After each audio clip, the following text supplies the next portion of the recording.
Halo sahabatku dimanapun berada, para pejuang pangan yang hebat dan luar biasa.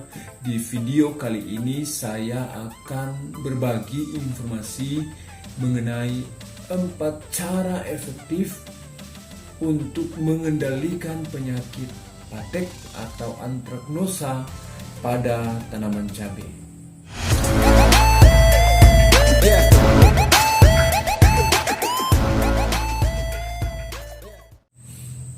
Bagi sahabat tani yang belum subscribe channel ini, silakan subscribe dan aktifkan lonceng notifikasinya agar supaya dapatkan informasi terbaru dari channel ini. Bagi sahabat tani yang sudah subscribe, disampaikan terima kasih. Semoga kita semua sukses dan sehat-sehat selalu. Penyakit antraknos atau patek ini disebabkan oleh cendawan atau infeksi jamur patogen yang bernama Colletotrichum sp. Dampak dari serangan patek atau antraknosa ini itu sangatlah masif dan dapat merugikan petani hingga 65%. Oleh karena itu, upaya-upaya pengendalian harus mulai dari awal, yaitu preventif atau pencegahan, bahkan kuratif. Penyakit ini ditandai oleh gejala awal berupa bintik-bintik kecil yang berwarna kehitaman pada buah, bercak kemudian meluas menjadi busuk lunak. Pada serangan berat, seluruh buah dapat mengering, daun mengkerut atau keriput. Buah yang seharusnya berwarna merah menjadi berwarna seperti jerami. Adapun 4 cara atau upaya-upaya efektif yang dapat dilakukan. Yang pertama adalah upaya pencegahan selama persiapan tanam. 1. Gunakan benih bersertifikat. Kedua, mempersiapkan sistem drainase yang sebaik mungkin agar tidak menggenang dalam waktu yang lama. Yang ketiga, sebelum melakukan pengolahan tanah, bersihkan lingkungan lahan dari sisa-sisa tanaman, apalagi sisa-sisa tanaman cabai. Keempat, gunakan mulsa plastik sebagai penutup tanah untuk mengurangi penguapan air tanah yang menyebabkan kelembaban tinggi. Yang kelima adalah gunakan jarak tanam pola zigzag agar akses sinar matahari dapat secara merata. Keenam, gunakan pagar tanaman jika lahan kita bersebelahan dengan lahan yang sudah terinfeksi antraknos, seperti yang ada di video saya sebelumnya. Ini dia.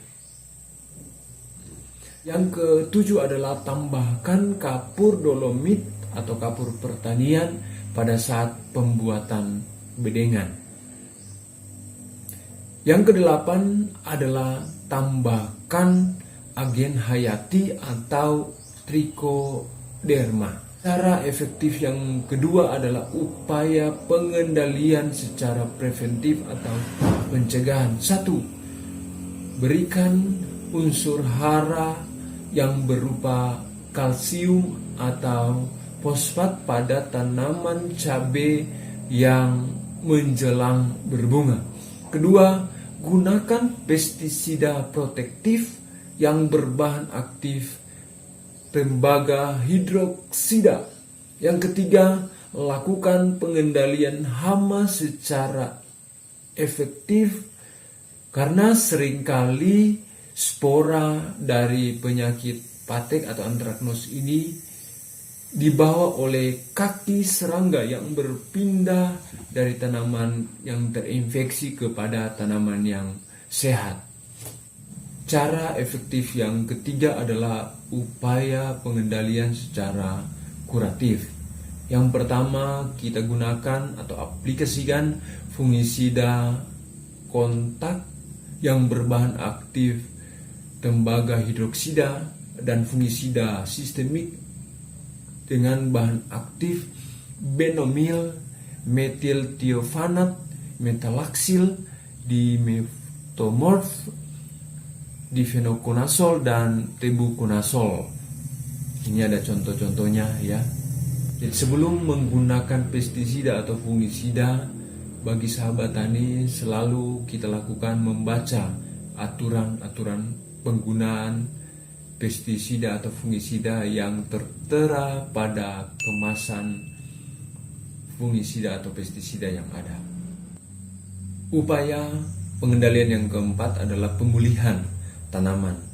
Hal ini dapat dilakukan dengan cara pemberian pupuk mikro bertujuan untuk menormalisasikan enzim-enzim dan merangsang pembentukan sel-sel baru secara lebih cepat.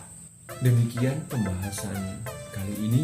Semoga video ini bermanfaat, dan bagi sahabat tani yang belum subscribe channel ini, silakan subscribe dan aktifkan notifikasi loncengnya agar supaya dapatkan informasi terbaru dari channel ini.